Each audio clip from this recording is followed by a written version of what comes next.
오늘 함께 보게 되는 베드로전서 2장 1절에서 8절의 말씀의 제목은 이와 같습니다. 부활 이후의 진짜 이야기라는 말씀입니다. 아마 제가 제 기억으로는요, 제가 2018년 10월 셋째 주에 우리 교회에 부임한 이후로 지난주 부활주일 설교가 아마 주일 설교 분량으로는 제일 길었었던 것 같아요. 오랜만에 41분 설교를 하게 됐는데요, 부활주일이었기 때문에 그렇게 강조를 했던 겁니다. 심지어는 많은 교회에서 많은 목사님들이 예수님의 부활이 성경대로의 부활이 아니라 육체적이고 역사적이고 실존적인 부활이 아니라 마치 우리 마음의 기억, 각성, 새로운 마음가짐 이런 식으로 설교를 많이 하시는 것을 듣게 됩니다. 그러나 우리 교회 성도들만큼은 예수 그리스도의 부활, 가장 중요한 우리 신앙의 요소인, 신앙의 대상인 예수 그리스도의 부활이 성경대로의 부활로 기억되기를, 심겨지게 되기를 제가 간절히 원해서 그런 메시지를 준비했습니다. 우리는 지난 부활주일 이후로 또 첫 주를 맞게 됩니다. 사실은 우리 신앙 가운데 부활주일은 또 부활주일이라고 하는 시즌에만 국한되지 않거든요. 저와 여러분이 예수님을 십자가에서 만난 그 예수님은 고난당한 예수님이 아니라 고난당하시지만 말씀대로 3일 만에 부활하신 예수님입니다. 그러니까 부활의 예수님은 저와 여러분이 처음 관계를 맺었던 그 예수님이 맞는 거예요. 그러니까 우리는 매 예배마다 예수님의 이름으로 기도했습니다 라고 하는 매번 기도마다 품고 기도하는 모든 말씀과 묵상들마다 사실은 그 예수님이 부활하신 예수님이다 라고 할 수가 있겠습니다. 오늘 말씀은 이 부활 사건, 성경에서 우리가 볼 수 있는 분 중에서 이 부활 사건 이전과 이후의 인생이 완전히 달라진 분을 모델로 하고 있습니다. 그분이 바로 뭐냐면 사도 베드로입니다. 여러분은 베드로를 익숙하게 잘 아실 겁니다. 어떻게 알고 계십니까? 그는 수제자였습니다. 원래는 갈릴리 바다의 투박한 어부였어요. 예수님 처음 만났을 때부터 굉장히 아웃고잉했습니다. 열정적이고 즉흥적인 성격의 소유자입니다. 마태복음 16장을 보시면 예수님께서 야, 사람들이 나를 누구라 하더냐 라고 물으셔요. 그리고 난 다음에 진짜 질문을 하십니다. 그러면 제자인 너희는, 나와 함께 24시간 함께 있는 너희는 나를 누구라 하냐 라고 물어보시거든요. 그럴 때 다른 제자가 뭐라 말하기 이전에 베드로가 나섭니다. 뭐라고 합니까? 주는 그리스도시요 살아계신 하나님의 아들이십니다. 물론 이 고백이 예수님의 말씀처럼 베드로가 누구에게서 배워서 했던 내용이 아니라 베드로 안에 있던 성령께서 주장하셨던 신앙 고백이 맞습니다. 이처럼 베드로는 주님 가장 가까이에서 주님을 따랐던 아주 열혈 제자가 맞습니다. 어느 정도냐면 폭풍 가운데 저 멀리 물 위를 걸어오시는 예수님을 향하여 주님 나도 걷게 해주세요, 나도 초청해 주세요 라고 말할 정도로 그렇게 적극적인 성격의 베드로였습니다. 근데 우리에게 베드로는 그렇게 적극적인 열정적인 열혈 제자로만 알려져 있지 않습니다. 어느 순간이요? 바로 십자가가 세워진 순간 우리는 베드로의 이면을 잘 알고 있습니다. 예수님께서 잡히시고 고난을 당하시고 십자가 못 박혀 닥히실 때 그 밤에도 베드로는 예수님 근처에 있었습니다. 성문에 들어가지 못하고 문 밖에, 영문 밖에 있었습니다. 그래서 많은 사람들이 베드로를 알아보고 난 후에 너도 그의 제자지라고 얘기를 했을 때 뭐라고 합니까? 나는 그 사람을 알지 못합니다 라고 3번 부인을 하게 돼요. 불과 몇 시간 전에 예수님께 경고를 받았음에도 불구하고 나는 그를 알지 못합니다 라고 3번을 부인하고 닭이 울고 나서야 그제야 주님의 말씀이 생각나서 통곡하여 울더라 라는 말씀이 바로 베드로의 또 다른 이면이었습니다. 너무나 감사하게도 베드로의 이야기는 열혈 제자, 예수님을 배신했던 사람으로 끝나지 않습니다. 왜 그러냐면 부활하신 예수님께서 베드로를 찾아와 주셨거든요. 만나 주셨거든요. 그리고 난 이후에 베드로는 전혀 다른 사람이 되어 버립니다. 오순절날 성령께서 임하니 담대히 일어나서 자기가 배신했던 거 다 아는 사람들 앞에서 자기가 배신했던 예수님에 대해서 얘기하기 시작합니다. 설교하기 시작합니다. 그때마다 3,000명씩 5,000명씩 회개하고 주 앞으로 돌아오게 되는, 그래서 교회가 세워지게 되는 놀라운 예루살렘 교회의 기둥사도 같은 그런 인물이 바로 또 우리가 한편 기억하는 베드로였습니다. 부활 이후 베드로는 더 이상 도망치는 열혈 제자가 아니었습니다. 그런 사람이 아니었습니다. 예수님을 죽였던 대제사장들과 예수님 십자가에 체포하고 예수님 십자가에 못 박았던 로마 사람들의 권력이 하나도 줄어들지 않았음에도 불구하고, 그 기억이 하나도 감춰지지 않았음에도 불구하고 그들 앞에서 담대하게 말합니다. 사람보다 하나님께 순종하는 것이 마땅하다라고 설교하고 순교를 각오하는 것, 그것이 바로 부활 이후 완벽하게 달라졌던 베드로의 모습이다라는 것이죠. 여러분, 무엇이 베드로를 이렇게 변화시켰을까요? 혹시 베드로가 단순히 예수님에 대한, 그러니까 예수님의 사후라고 표현하겠습니다, 예수님 죽으심 이후 예수님에 대해서 새로운 정보를 얻었을까요? 아니면 다른 제자들이 모르는 예수님이 나에게만 주셨던 편지를 발견해서 새로운 비밀스러운 어떤 지식을, 전수를 받았을까요?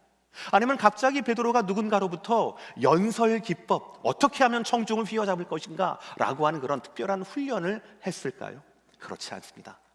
베드로가 부활하신 예수님의 이전의 베드로와 부활하신 이후의 그 베드로, 이 확실히 달라진 이 모습은 한 가지 팩터밖에 없습니다. 뭐냐면 베드로가 부활하신 예수 그리스도를 경험했다라는 사실이에요.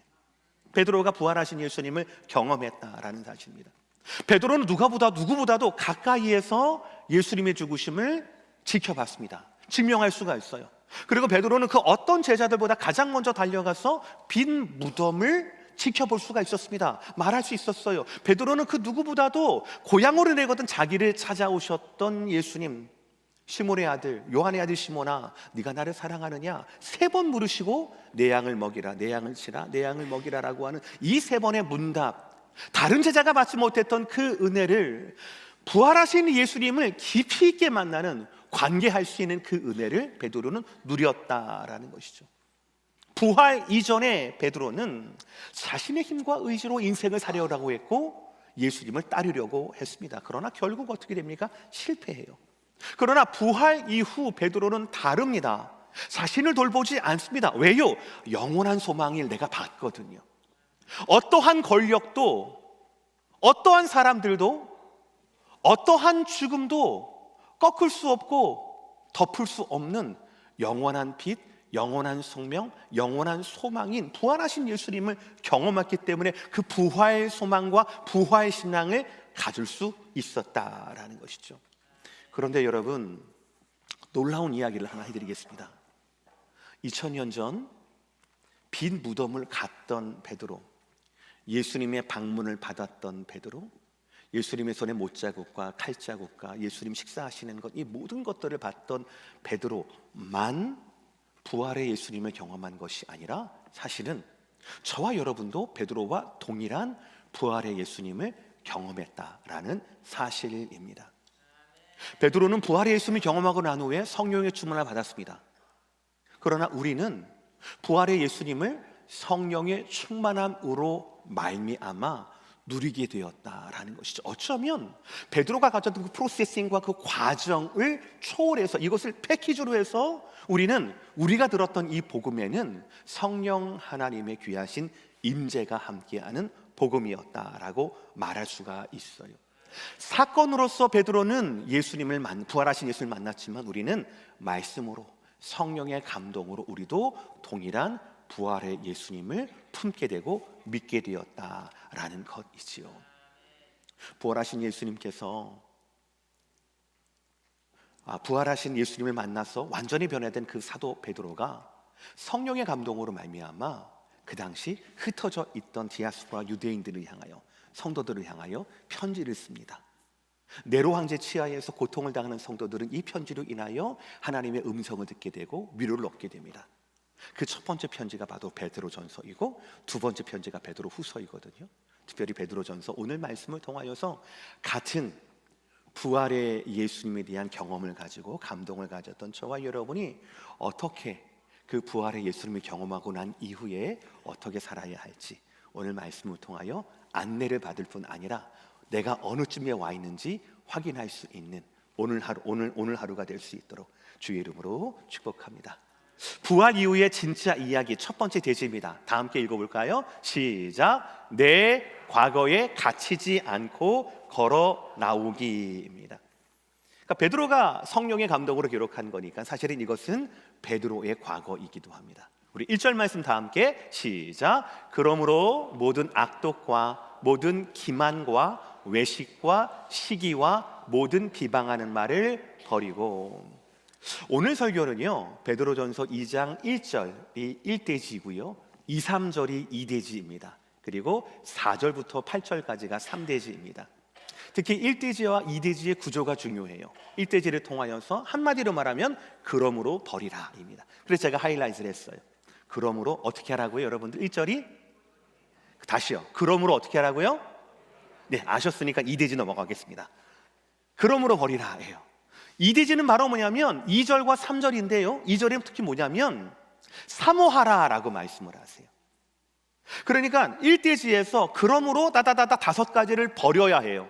그래야 2대지에서 신령한 젖을 사모할 수가 있거든요. 왜냐하면 신령한 젖을 사모해야 우리가 구원에 이르도록 잘할 수 있기 때문에 그렇다라는 것이 바로 2절의 말씀이거든요. 그러니 간단하게 말하면 1절에서는 버려라, 2대지에서는 사모해라 라는 말씀이 되는 겁니다.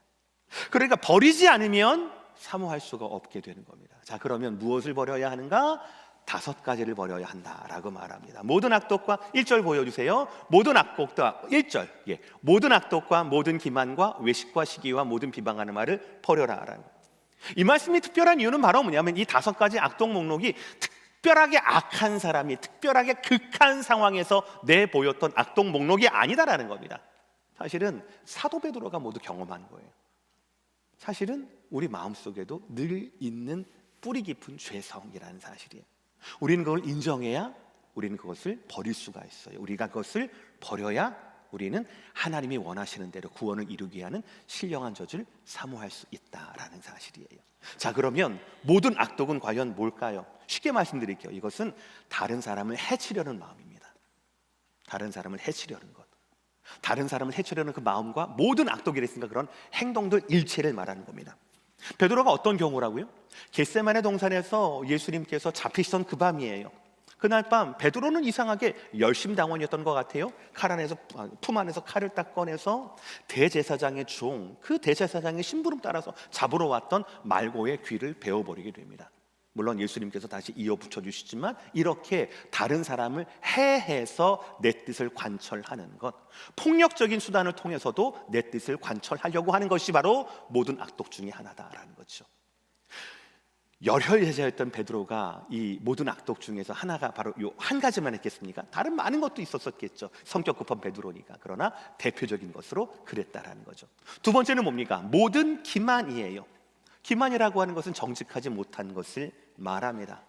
예수님 체포되었을 때 베드로는 난 그를 알지 못합니다 라고 거짓으로 부인합니다. 이거는 물론 두려움 때문이기도 했겠지만 자신을 보호하기 위해서 거짓말을 한 거예요. 정직하지 못한 겁니다. 이 또한 모든 기만 안에 들어가는 것이죠.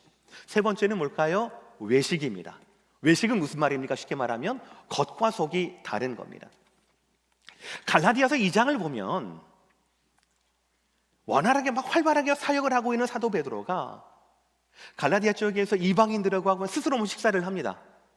그러나 이방인들과 식사를 하다가 저기 예루살렘으로부터 온 유대인 무리가 오는 거 방문을 한 거예요. 이 교회 공동체에. 그래서 보니까는 예루살렘 사람들, 예루살렘에 있었던 낯익은 제자들이 있게 되는 겁니다. 그러니까 내가 마치 이방인하고는 교류하지 않는 것처럼 슬그머니 그 자리를 빠져나오게 되는 거예요.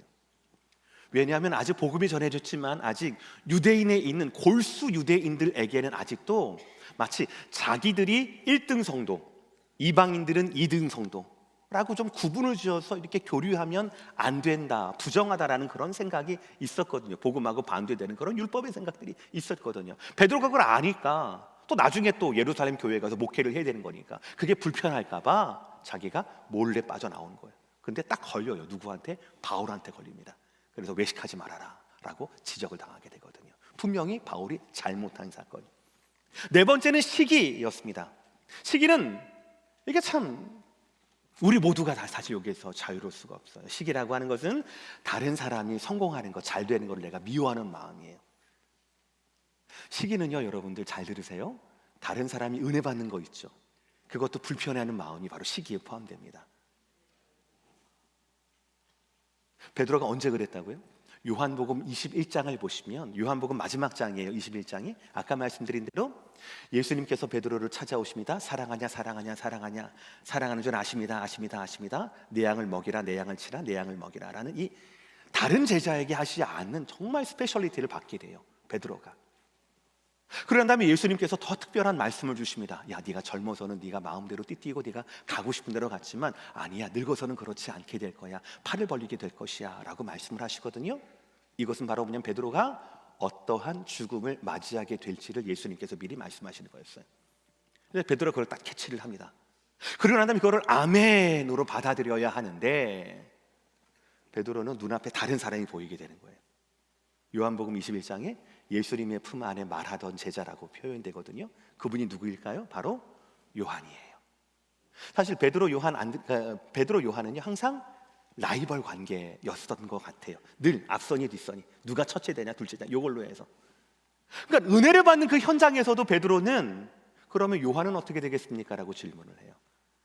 그러니까 예수님께서 야, 내가 그 사람을 홀로 남겨둔다고 해도 그것이 너에게 무슨 상관이 있느냐라고 말씀을 하시거든요. 그러니까 베드로는 은혜를 받는 그 순간에도, 여러분 잘 들으셔야 합니다. 우리 이렇게 이미 은혜를 받았다라고 하는 우리 권사님들, 장로님들 잘 들으셔야 합니다. 다른 사람이 받지 못했던 은혜를 받았던, 그 용서를 받았던, 사명을 받았던, 내 인생에 대한 플랜을 예수님께 받은 그 순간에도 우리는 온전히 감사하지 못하는 거예요. 온전히 그 은혜를 누리지 못하는 거예요. 우리는 나는 그렇다고, 내 마지막이 그렇다고, 그러면 요한은 어떻게 됩니까? 라고 우리는 예수님께 물어보는 그 뿌리 깊은 시기심이 우리 가운데 있다라는 겁니다. 베드로가 있는데 제가 없겠습니까? 제가 시기가 있어 보여요, 없어 보여요? 네, 노코멘트 하겠습니다. 네 번째, 다섯 번째는 비방하는 말이에요. 이것은 헌담을 말합니다. 뒷말을 말하는 겁니다. 다른 사람을 깎아내리는 거예요. 베드로는 예수님이 체포될 때 나는 그 사람을 알지 못합니다라고 말할 뿐 아니라 끝에 뭐라고 합니까? 저주하며 맹세하여 가로되라고 얘기를 해요. 저주하며 맹세했다. 물론 두려움 속에서 나오는 이야기였겠지만 그 입술은 예수님을 향하여 비방하는 입술의 죄를 짓게 된다라는 것이죠. 여러분, 제가 이 5가지를 세세하게 말씀드렸어요. 쉽게 설명을 드렸습니다. 그러나 중요한 건 바로 뭐냐면, 다른 사람이면 베드로가 이 모든 것에 자유로울 수가 없어요. 중요한 건 바로 뭐냐면, 이 모든 것은 베드로만 특별한 상황에만, 비참한 지경하면, 위험한 상황에만 이렇게 자기를 변호하기 위해 사는 말일시라도 우리에게는 사실 이런 죄가 멀지가 않다라는 거예요. 저뿐 아니라 여러분 모두에게도 그런 마음이 있다라는 거예요. 근데 중요한 게 바로 뭐냐? 2장 1절 그러므로 버리라 라는 거예요.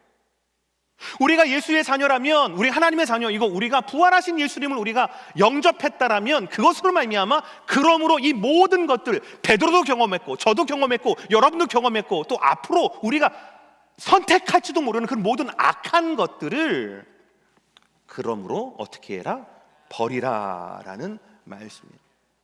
어쩌면 베드로는요, 자기의 실수와 자기의 실패와 자기의 경험을 마치 고백하듯이, 주님 앞에 회개하듯이 흩어진 성도들에게, 흩어진 형제들에게 편지를 하는 겁니다. 야, 과거에 나도 그랬어.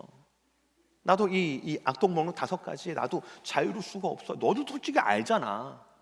그러나 내가 부활의 예수님 만남으로 말미암아 완전히 변화가 되었어.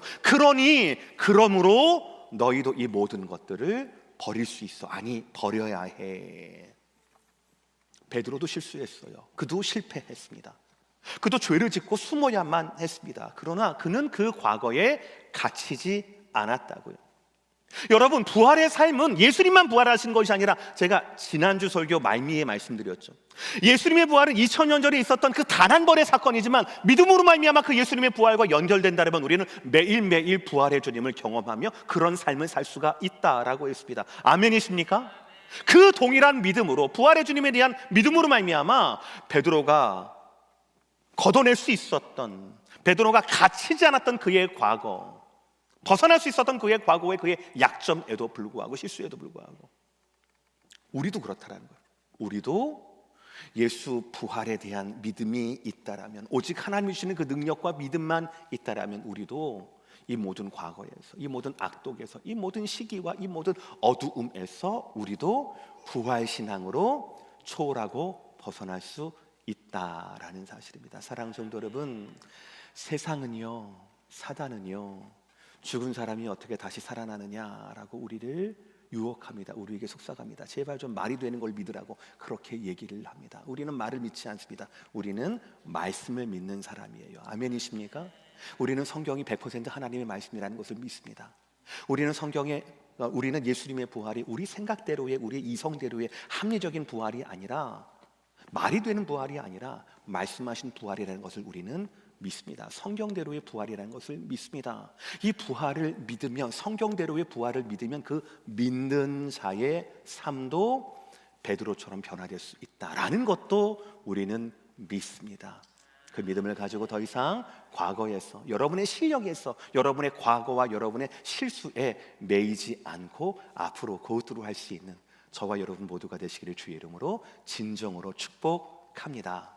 두 번째 말씀은 이것입니다. 우리가 과거에서 벗어났어요. 그러려면 어떻게 되는가? 내 영혼이 다시 숨쉬게 해야 한다라는 것이, 제가 아까 오늘 교절이 1절과 2, 3절이라고 말씀드렸어요. 2절 먼저 읽어봅시다. 2절 시작. 갓난 아기들 같이 순전하고 신령한 젖을 사모하라. 이는 그로 말미암아 너희가 성장하여 구원에 이르게 하려 함이라 라는 것. 여기서 물론 순전하고 신령한 젖이라고 하는 것은 하나님의 말씀을 뜻합니다. 여기에서 참 재미있는 것은 갓난 아이들 같이 사모하라라는 이 말씀이에요. 근데 단순히 이 말씀이 비유가 아닙니다. 이건 진짜예요. 찐이에요. 이거는 갓난 아이처럼 사모해야 한다라는 거예요.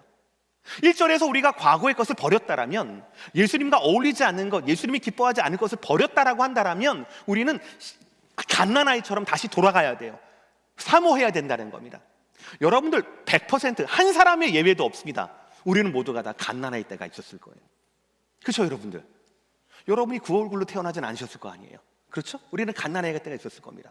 우리의 부모님이 우리를 양육을 했을 거예요. 그리고 대부분의 여러분들은 아이를 어릴 때부터 양육한 경험들이 있습니다. 그래서 갓난 아기들 같이 사모하라라는 이 말씀이 단순한 비유가 아니라 이것이 우리에게 영적인 수준의, 영적인 태도의 스탠다드라는 것을 제가 말씀드리려고 해요.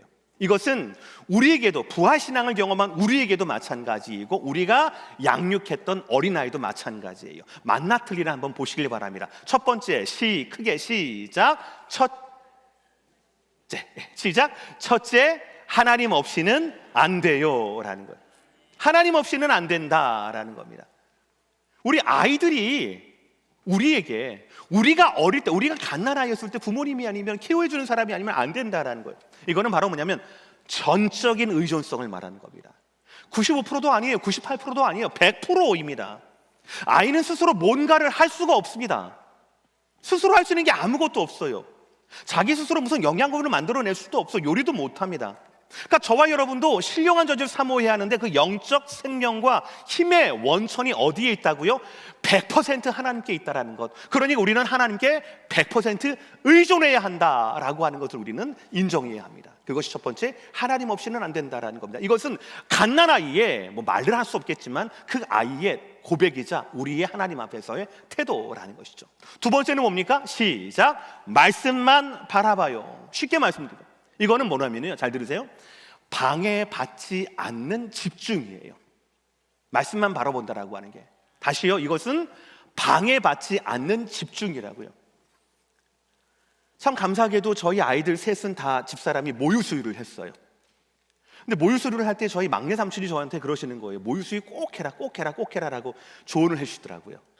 그때 당시 분유값이 한 통에 2만 원이어서 그랬던 거가 아니라 그거 말고도 다른 유익이 있었던 거예요. 제 기억이 희미합니다만, 그래서 제가 지금 알고 있는 상식으로는 아이가 모유수유를 할 때 있잖아요.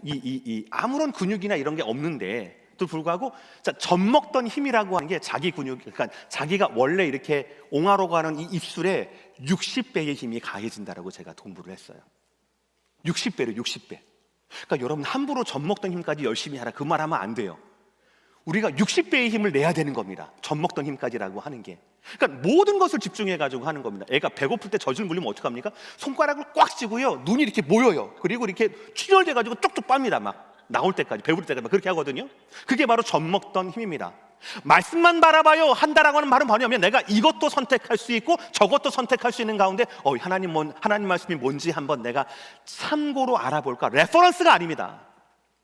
말씀만 바라봐야 한다라고 하는 것은 바로 뭐냐면 방해받지 않는, 다른 아무리 시끄러워도, 아무리 고기 반찬 있고 이유식 뭐 이런 게 있다 하더라도, 아무리 뭐 장난감, 애들 배고프면 쪽쪽이도 뱉고 그냥 찾잖아요. 뭐 물이 안 나오니, 뭐가 안 나오니까 막 찾거든요. 애들이 아무리 보리차려도 소용없습니다. 이게 맛이 다르거든요. 그것만 찾거든요. 애들이 방해받지 않은 집중이에요. 어떤 것도 방해받지 않고 저에만, 신령한 제자만 집중하는 거죠. 그렇게 우리가 커왔고 우리가 자녀들을 양육했지 않습니까?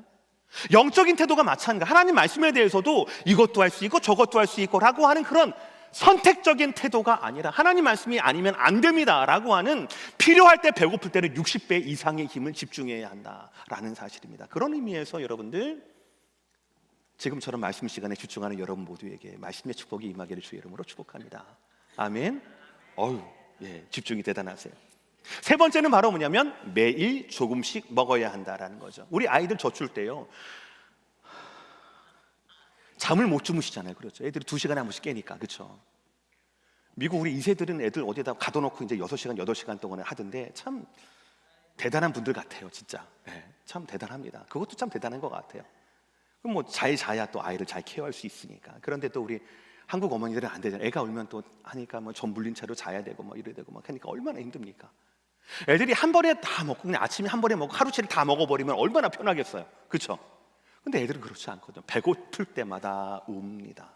조금씩 조금씩 정기적으로 하나님 말씀을 우리는 그 신령한 젖을 섭취해야 한다라는 사실이죠. 그러니 사랑하는 성도 여러분, 여러분이 현장에 올 수 없다 하더라도 팬데믹 이후에 온라인으로 저희가 사역을 잘하고 있으니 말씀을 통하여, 새벽 예배를 통하여, 그리고 또 복 있는 사람을 통하여서 말씀으로 조금씩 여러분의 하루를 시작할 수 있도록 여러분 애써주시기를 바랍니다. 마지막 네 번째, 배고프면 바로 운다라는 거예요. 여러분 너무나 자연스럽지 않습니까? 여러분 경험에 나오는 거니까요. 그러면 하나님에 대한 태도도 그랬다라는 거예요. 아이들이 우는 건 주로 3가지죠. 그렇죠? 배고플 때 울죠. 그리고 똥 쌌을 때, 그리고 기저귀 가려질 때 울죠. 그리고 불편하거나 아플 때 운단 말이에요. 그런데 애들은 말을 할 수가 없고 설명할 수가 없으니까 울어요. 엄마는 그걸 잘 알아요. 아빠는 잘 몰라요. 엄마는 애가 배고파서 우는지 기저귀 갈아줘서 우는지 그걸 잘 알더라고요. 근데 저는 잘 모르겠어요. 어쨌든 아이들은 무조건 웁니다. 필요한 것이 있으면 배고픔을 참지 않습니다. 어머니 주무셔야 하니까 2시간만 더 참아보자, 이러지 않아요. 이러면 애가 아니죠. 울어요. 그게 너무나 당연한 겁니다. 그러면 영적으로 여러분들이 하는 게 필요한 것이 있습니까? 지난 주일날 40분 약간 긴 설교를 들어도 그 설교가 지루하기만 했습니까? 오늘 베드로의 이야기가 도저히 여러분들 이렇게 공감이 안 되십니까? 목사는 앞에서 부활을 얘기하는데, 성경을 얘기하는데 그게 무슨 차이지? 이런 생각이 드십니까? 영적으로 여러분들이 배고프고 여러분이 아픈 건데 왜 울지 않으십니까? 다른 사람도 그러니까, 그런 사람 시대니까, 그런 시대니까 그냥 괜찮다라고 생각을 하는 겁니까? 여러분의 영혼의 일이잖아요. 오늘 여러분의 영혼이 영원한 운명을 결정하게 된다고요. 오늘 말씀에도 나옵니다. 울어야 합니다. 그게 당연한 거예요. 어린아이처럼 신령한 젖을 사모하라라는 이 말씀은요, 하나님이 나의 아버지라는 것을 믿는 겁니다. 그래서 왜? 부활신앙으로 말미암아 그 죄수에서 우리를 새로운 피조물로 만드셨거든요. 그리고 부활신앙으로 말미암아 그 믿음의 성장을 책임지시거든요. 그러니까 우리가 어린아이처럼 하나님을 전적으로 의존하는 것이, 하나님께 60배 집중하는 것이, 하나님 앞에서 매일매일 꾸준히 잘하는 것이, 그리고 비상 상황일 때, 배고플 때, 무슨 이상이 있을 때 하나님 앞에 우는 것이 얼마나 자연스럽습니까?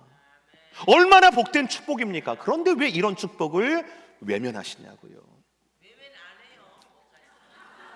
아멘. 전도사님 아멘. 그런데 여러분, 더 중요한 진리가 3절에 나와요. 크게 3절을 읽어봅시다. 시작. 너희가 주의 인자하심을 맛보았으면, 여기서 맛본다라고 하는 게 이렇게 맛보는 게 아니에요. 채워진다라는 것입니다. 즉 주님의 인자하심과 주님의 선하심을 한번 맛본 사람은 그 맛본 것을 잊을 수가 없어요. 그래서 더 신령한 젖을 사모하게 되는 거예요. 그래서 더 하나님을 붙들게 되는 겁니다. 더 하나님을 찾게 되는 거예요. 더 깊이 깊어지게 된다라는 것이에요. 여러분, 우리가 세상에서 굉장히 많은 경험을 하거든요. 얼마나 맛있는 음식이 많습니까? 저는 음식 가리지 않아요. 그러니까 물어보지 마세요. 목사님, 뭐 못 드시는 거 있으세요? 아니요, 저는 다 잘 먹어요. 세상에 얼마나 볼만한, 여행할 만한 그런 곳이 많이 있습니까? 이제 조금 있으면 한국도 가시고 막 그러시겠죠? 얼마나 가볼 만한 휴가지들이 많이 있습니까? 그리고 세상에 레크레이션, 얼마나 해볼 만한 그런 액티비티가 얼마나 많이 있습니까? 얼마나 재미있는 드라마가 있고 얼마나 많은 영화들이 있어요. 그런데 재미있는 건 뭔 줄 아세요, 여러분들? 영원하지 않다라는 거예요. 아무리 내가 전에 마시는 것이 있어도요, 새롭게 마시는 것이 있으면 리플레이스 됩니다. 기억이 까마득히 없어져요. 아무리 멋진 광경이라 하더라도 좀 새로운 이국적인 광경이 있으면 더 까마득히 잊어버려요. 아무리 재미있는 소설을 읽었어요, 더 재미있는 영화 보면 막 까맣게 잊어버려요. 우리는 자극적인 것에 끌려다니는 습성이 있거든요. 그러니까 세상이, 사단이 자꾸 우리에게 자극적인 것을 서플라이를 하면은 우리는 계속 그것만 쫓아다니는 거예요. 영원하지 않다고요. 그러나 부활하신 예수님, 인자하신 주님의 그 인자하심을 경험하기만 한다라면 사도 베드로처럼 온갖 악독과 모든 기만과 외식과 시기와 그리고 비방하는 말로 점철된 그런 과거를 가지고 있다 하더라도 그 인자하심을 맛보게 되면 신령한 자들 사모할 수밖에 없다는 말이에요. 그러니 우리는 오늘 말씀을 기억하시고 여러분 스스로 물어보셔야 하는 겁니다. 심각한 말씀을 드릴게요. 나는 하나님의 은혜를 맛본 적이 있는가? 오늘 2장 3절의 말씀이 맛보았으면 더욱 그리하라 라는 말씀이잖아요. 그렇죠? 그러면 내가 하나님의 말씀에 집중하지 않는 것이, 하나님을 의지하지 않는 것이 내가 영적으로 통하지 않았음에도 불구하고 이것이 나한테 불편하지 않는 이유가 혹시 나에게 단순히 열심이 없거나 그런 것이 아니라 내가 그 은혜를 경험하지 않은 그 이유가 있지 않을까? 라는 걸 점검해 보셔야 해요. 그걸 점검해 보셔야 합니다. 만약에 은혜를 맛보지 않았다라면 그 은혜를 맛볼 수 있도록, 하나님만 주시는 거거든요. 맛볼 수 있도록 기도해야 합니다. 그것이 여러분의 먹고 사는 일보다 더 우선되어야 해요. 왜냐하면 먹고 사는 거는 내일도 기도하실 거거든요. 모레도 기도하실 거예요. 5년 뒤, 10년 뒤에도 그건 여러분이 기도하셔야 되고 여러분의 숙제입니다. 그러나 하나님의 은혜와 연결되는 것, 그래서 내가 하나님의 자녀가 되는 것은 우리의 일생뿐 아니라 우리의 영원한 남은 생, 영원한 심판과 영원한 구원으로 결정하기 때문에 그래요. 만약에 여러분 가운데 그 은혜를 맛보았다는 건 확실하다라면은 그럼 맛보았으면 오늘 3절의 말씀처럼 내가 더욱더 신령한 저들 사모하고 있는가? 어린아이, 그 아무것도 아닌 그 어린아이도 60배의 힘으로 엄마의 젖을 사모하는데 2시간에 한 번씩 그것을 사모해서 자라가는데 나는 그러면 은혜를 사모했다라, 은혜를 맛보았다라면 나는 지금 은혜를 사모하는 태도를 가지고 있는가? 그 태도를 가지고 있지 않다면 우리는 어린아이조차도 되지 못하는 것이겠죠. 사랑하는 성도 여러분, 주님에 대한 그 첫사랑과 더불어서 영적 갈망에 대해서 점검해 보시고 하나님께 은혜를 구하는 저와 여러분 모두가 되시기를 주의 이름으로 축복합니다. 부활 이후의 삶의 이야기는, 진짜 이야기는 여기서부터 시작이 돼요. 우리 4절의 말씀 다 함께 읽어보겠습니다. 4절 시작.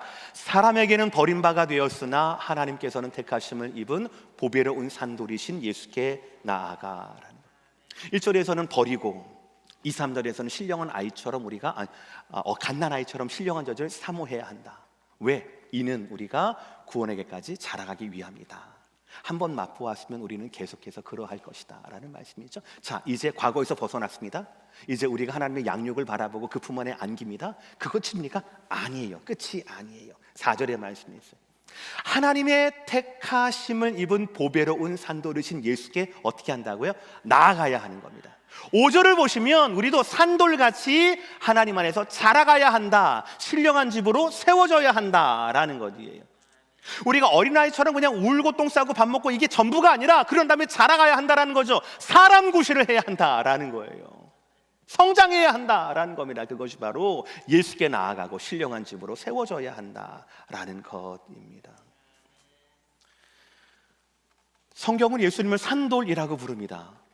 여러분, 저는 옛날에 중학교 때인가, 솔직히 말해서 대학교 때, 군대 가기 전까지만 하더라도 산돌이신 예수님을 잘 이해를 못했어요. 이게 살아있는 돌이거든요. 리빙스톤이에요. 근데 산돌이 이 세상에 있습니까? 산돌이, 살아있는 돌이 있어요? 막 말한 돌이 있습니까? 없잖아요. 그러니까 저는 산돌을 생각을 못했어요. 근데 한국에 보면 산돌교회 되게 많죠. 그렇죠? 그래서 그 산돌이 산돌동에 있는 산돌교회인가? 그 동네 이름인가 했는데 산돌교회가 너무 많은 거예요. 거기다가 그 간판 이름이나 주보 이름에 산 띄고 돌 이어야 리빙스톤이구나 라는 걸 알 수 있어요. 살아있는 돌이는 알 수 있는데 그 다 붙여가지고 산돌교회 하니까 이게 뭔 뜻인가 했어요. 근데 보니까 뭐냐면 살아있는 돌이에요.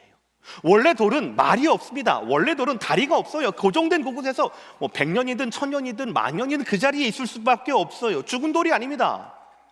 어떻게 돌이 살아있을 수가 있겠습니까? 근데 성경은 예수님은 산돌이라고 해요. 살아있는 돌이라고 얘기합니다. 똑같거든요. 어떻게 사람이 죽음을 극복할 수 있겠어요?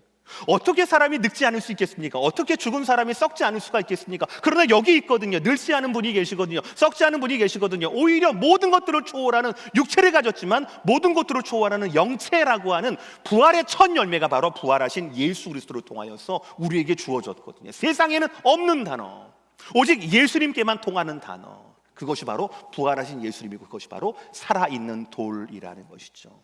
생명을 가진 돌, 죽음을 이기고 살아내신 변치 않는 부활의 능력을 가진 예수님을 성경은 산돌이다라고 말하는 겁니다. 그런데 이 산돌은 또 다른 의미가 있습니다. 그게 바로 뭐냐면 하나님이 정하신 구원의 파운데이션이라는 거예요. 모퉁이 돌이라는 겁니다. 머릿돌이라는 겁니다. 지금처럼 이렇게 뭐 포크레인이나 이런 것들을 건설기계로 해가지고 땅을 파고 바위가 나올 때까지 땅을 파서 거기 위에다가 기둥을 세우는 그런 게 아니니까 옛날에는요 차분하고 평평한 돌을 놔요. 그리고 그것을 모퉁이 돌로 여기고 그 돌 위에다가 기둥을 세우는 거예요. 기둥에다가 벽을 세우는 거고요. 그러니까 모든 건축물의 시작이 바로 모퉁이 돌인 거예요. 이게 흔들리고 이거나 뭐 이게 쪼개지거나 그러면은 이게 휘어지거나 그러면은 집을 세울 수가 없는 거죠. 그러니까 우리 인생의 기초는 베드로처럼 저와 여러분의 인생의 기초는 부활하신 예수님이 저와 여러분의 모퉁이 돌이다라는 것이죠. 그래서 아까 5절 말씀 잠깐 봤죠. 너희도 산돌같이 신령한 집으로 세워진다. 세워진다라는 거는 수동태, 내가 세우는 게 아니에요. 누가 세우는 겁니까? 하나님이 세우시는 거예요. 하나님이 부활하신 예수 그리스도의 부활신앙이라고 하는 반석 위에, 살아있는 돌 위에 우리를 세워가신다라는 것이지요. 이것이 부활 이후의 삶이다라는 겁니다. 부활은 단순히 죽음 이후의 삶이 아니에요. 그냥 그랬으면 좋겠다라고 하는 희망이 아닙니다. 부활신앙이라고 하는 것은 그 부활신앙 그 위에 지금도 새로운 집이 지어져 가고 있는 저와 여러분의 인생에 계속된 연속이라는 것이지요. 하지만 이 놀라운 복음 후에 베드로는 우리에게 섬찟한 경고를 하고 있습니다. 7절과 8절 전반절입니다. 우리 다 함께 그러므로 시작. 너희에게는 보배이나 믿지 아니하는 자에게는 건축자들이 버린 그 돌이 모퉁이의 머릿돌이 되고 또한 부딪히는 돌과 걸려 넘어지게 하는 바위가 되었다 하였느니라. 흥미있지만 좀 무서운 말씀이에요. 부활하신 예수님에 대해 두 가지입니다. 믿음을 가진 자들에게는 아까 말씀대로 이것이 모퉁이 돌이 되는 겁니다. 신령한 집으로 세워지는 거예요. 세우는 게 아니라 세워지는 거예요. 하나님과 교통하면서, 하나님을 의지하면서, 하나님을 아버지로 부르면서 그렇게 모든 필요를 하나님대로 채워지는 겁니다. 그렇게 살아가는 거예요. 영생을 얻는 거죠. 그러나 부활하신 예수를 믿지 않는다라면 똑같은 산돌이신 예수님이 그들에게는 어떻게 되느냐? 넘어지는 거치는 돌이 된다라는 사실입니다. 부활을 믿으면 예수님의 산돌은 우리 인생의 모퉁이 돌, 기초돌이 되지만, 흔들리지 않는 구원의 반석이 되지만, 믿지 않는다라면, 부활을 믿지 않는다라고 해서 예수님이 우리 인생에 없는 건 아니거든요. 예수님은 믿지 않은 자들 가운데 심판조로 오시거든요. 예수님은 산돌로서 넘어지는 거치는 바위가 된다라는 사실이죠. 이것은 결국 각자 믿음의 선택에 따른 다른 결과를 말하는 겁니다. 나를 여전히 과거의 실패에 묶어둘 것인가, 아니면 부활하신 예수님을 기초한 새로운 삶으로 나아갈 것인가, 내가 세우는 인생이 아니라 하나님이 세우실 그 집으로 내가 맡겨질 것인가, 이때 필요한 게 뭐예요? 바로 믿음이라는 것이죠. 하나님이 내 아버지라는 믿음이라는 거죠. 나는 그의 갓난아이와 같은 그의 자녀라고 하는 것 있죠. 영적인 갈망을 통한 사람 나를 이끌어 주신다, 양육하신다, 성장시켜 하신다라고 하는 믿음이라는 것이죠. 어찌 보면 부활하신 예수님께서는 베드로에게 그랬듯이 오늘 우리에게도 새롭게 우리의 인생을 건설하게 되는 시작할 기회를 주십니다. 우리의 과거가 아무리 추잡하고 어둡다 하더라도 부활하신 예수 그리스도를 믿는 그 믿음 위에, 신앙 위에서 우리는 다시 신령한 집으로 세워줄 수 있다라는 것이 바로 오늘의 말씀의 핵심입니다. 마무리하겠습니다. 오늘 본문은 우리에게 조용히 말을 겁니다. 베드로가 말을 합니다. 야, 나도 무너졌었어. 나도 부끄러웠어. 그러나 주님이 나를 다시 세우셨어. 그러니 너도 다시 설 수 있어 라고 말씀을 하셔요. 여러분, 우리의 과거가 아무리 어둡다 하더라도, 아무리 무겁다 하더라도, 또 우리의 죄가 아무리 깊다 하더라도 부활하신 예수 그리스도를 믿는 순간, 그 믿음을 고백하는 그 순간, 그 부활하신 예수님은 우리에게 산돌이 되시고 모퉁이 돌이 되시어서 우리로 다시 시작할 수 있는 시작이 되게 하신다라는 것이죠. 이것이 부활의 이야기입니다. 부활 이후의 이야기는, 진짜 이야기는요, 재능 있던 사람이 성공 일로로 간다라고 하는 그런 얘기가 아닙니다. 실패한 사람이 다시 세워지는 이야기입니다. 베드로처럼요. 죽었던 꿈이 다시 살아나는 이야기입니다. 베드로처럼요. 부끄러운 과거를 딛고 영원한 산돌이신 그 위에 인생을 다시 짓기 시작하는 이야기입니다. 누구처럼요? 베드로처럼요. 그리고 또 우리들처럼요. 사랑하는 성도 여러분, 오늘 말씀을 하나님 말씀 그대로 받아들이셔서 이 부활의 진짜 이야기가, 부활 이후의 진짜 이야기가 바로 저와 여러분의 진짜 이야기가 될 수 있도록, 진짜 소명이 될 수 있도록 주 앞에 갓난아이처럼 나아갈 수 있는 저와 여러분 모두가 되시기를 주의 이름으로 축복합니다. 기도하시겠습니다.